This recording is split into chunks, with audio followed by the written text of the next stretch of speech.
ఈరోజు మనము ఇడ్లీ రవ్వ పాయసం ఎలా చేసుకోవాలనో చూపిస్తానండి. ఇడ్లీ రవ్వ పాయసం చేసుకుందాము. ఈరోజు మనము ఇడ్లీ రవ్వ పాయసం చేసుకుంటున్నామండి. ఇడ్లీ రవ్వ పాయసం చేసుకుంటున్నాము. ఇడ్లీ రవ్వ, చక్కెర, కాజు, కిస్మిస్, ఇలాచి పొడి, నెయ్యి. ఇప్పుడు గిన్నె పెట్టుకుందాము. గిన్నె పెట్టిన ఏ కప్పుతో అయితే మనము ఇడ్లీ రవ్వ తీసుకున్నామో ఆ కప్పుతోని 2 కప్పుల నీళ్లు కాగబెట్టుకుందాం.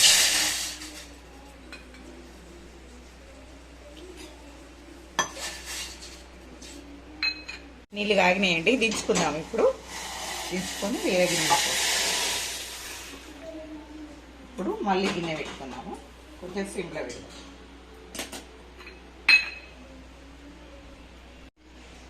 ఇప్పుడు నెయ్యి పోసుకుందాము. కాగబెట్టి పెట్టుకున్నాను నేను నెయ్యి. ఇంత ఇప్పుడు నెయ్యి వేడైనాక కాజు వేయించుకుందాము.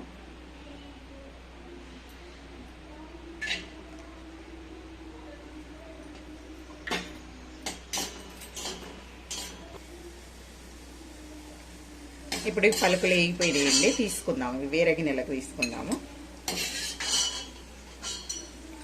కాజు వేయించుకున్నాం కదా, ఇప్పుడు కిస్మిస్ వేసుకుందాం. కిస్మిస్ ఇట్లా ఆడిపోతాయి లేకుంటే.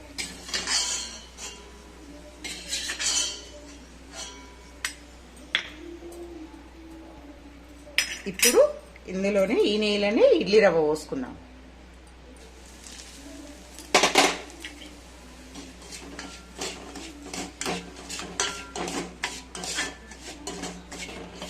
కొంచెం వేయించుకుందామండి. దూరగా ఏగింది, మరీ ఎక్కువ వద్దు. ఇడ్లీ రవ్వ రవ్వలాగా కాదు. నీళ్ళు కాగబెట్టినాం కదా, ఈ నీళ్ళు పోసేసుకుందాం. ఇప్పుడు కలుపుకుందాం, ఉడకనిస్తాము.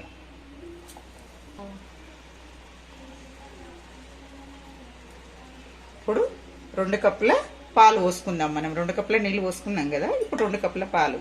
కావాలంటే 4 కప్పులు కూడా పాలు పోసుకోవచ్చు, కానీ నేనైతే సగం నీళ్ళు సగం పాలు పోసుకుంటాను.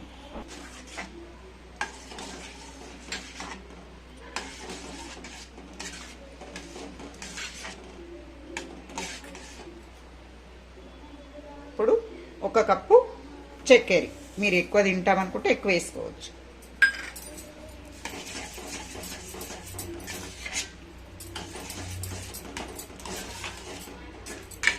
అయిందండి. ఇలాచి పొడి వేసుకుంటున్నాము. ఇలాచి పొడి వేసి కలుపుకుందాము మంచిగా.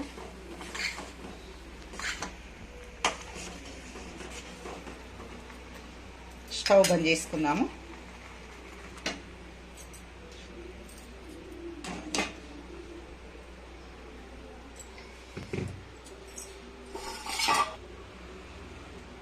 పాయసం అయిందండి. వేరే గిన్నెలకు మార్చుకుందాము. కొంచెం రవ్వకే చాలా అవుతుంది పాయసం. ఇప్పుడు వేడి బాగా ఉంది.